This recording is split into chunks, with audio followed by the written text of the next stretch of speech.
হুসাইন একবার বিশ্বনবীরে প্রশ্ন করলেন, নানা মানিল আমজাদ ইলাল্লাহ, বলেন তো নানা আল্লাহর কাছে কে বেশি দামি, আপনি নাকি আমি?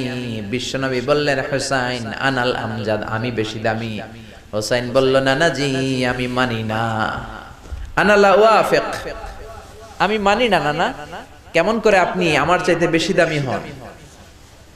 আপনার চাইতে আমি বেশি দামি।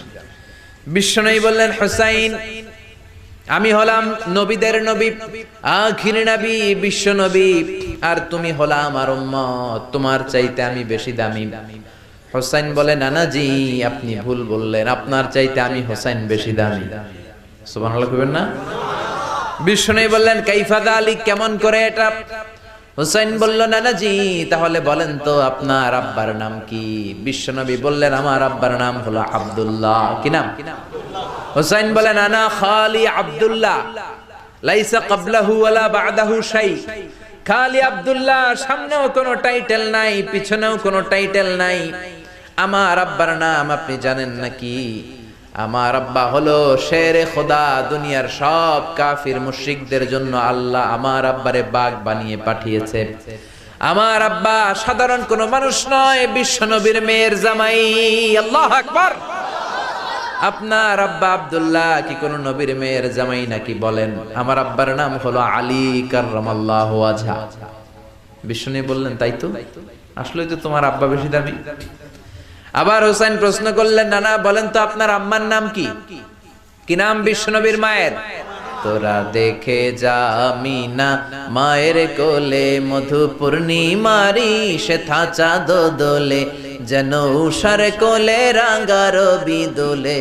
তোরা দেখে যা আমিনা মায়ের কোলে, কুল মখলুকে আজি ধ্বনি ওঠে কে এলোই, কালিমা শাহাদাতের বাণী ঠোঁটে কে এলোই, পড়ে দুরুদ ফেরেশতা বেহেশতের দুয়ার খোলে। তোরা দেখে যা আমিনা মায়ের কোলে। আল্লাহু আকবার। বিশ্বনবী বললেন, আমার মায়ের নাম আমিনা। হুসাইন বলল, নানা জি আপনার মায়ের নাম যদি আমিনা হয়, জেনে রাখেন আমার মায়ের নাম হলো ফাতিমা, সাইয়্যিদাতুন নিসাই আহলিল জান্নাহ। জান্নাতে সর্বপ্রথম যেই মহিলাটা ঢুকবেন, ওই মহিলাটা হলো আমার আম্মা জান ফাতিমা। বিশ্বনবী ফাতেমারে এত ভালোবাসতেন, বিশ্বনবী বলতেন যে ফাতেমারে কষ্ট দেয় সেজন্য আমি নবীরে কষ্ট দেয়, আর যে ফাতেমার মনের মধ্যে আনন্দ দেয় সেজন্য আমি নবীরে আনন্দ দেয়। বিশ্বনবী কোন সফরে গেলে সবার শেষে ফাতেমার সাথে দেখা করে বের হতেন, আবার সফর শেষ করে বাড়িতে আসার সময় সবার প্রথম ফাতেমার সাথে দেখা করতেন। ও নানা বলেন তো তাহলে কে দামি, আপনার আম্মা আমেনা নাকি আমার মা ফাতিমা? বিশ্বনবী আর কোনো কথা বলে না। হুসাইন একের পর এক প্রশ্ন বানে নানাকে জর্জরিত করছে, নানা এবার বলেন তো আপনার নানির নাম কি? বিশ্বনবী বললেন, হুসাইন আমার নানির নাম হলো বাররা বিনতে আব্দুল উজ্জা। হুসাইন বলে, না না আপনার নানি বাররারে কেউ চিনে না। চিনেন আপনারা? অনেকে জানেই না, ওই যে কয় নসিনি, আরা নসিনি দে, আমরা চিনি না বাররা বিনতে আব্দুল উজ্জা। হুসাইন বলে, না না আপনার নানিরে তো কেউ চিনে না, বাররা নামটা কারো মুখস্থ নাই। আমার নানির নাম আপনি জানেন নাকি? আমার নানির নাম হলো খাদিজাতুল কুবরা আত-তাহেরা। একটা মহিলাকে আরশের উপর থেকে আল্লাহ সালাম জানিয়েছেন, ওই মহিলাটাই আমার নানি খাদিজা।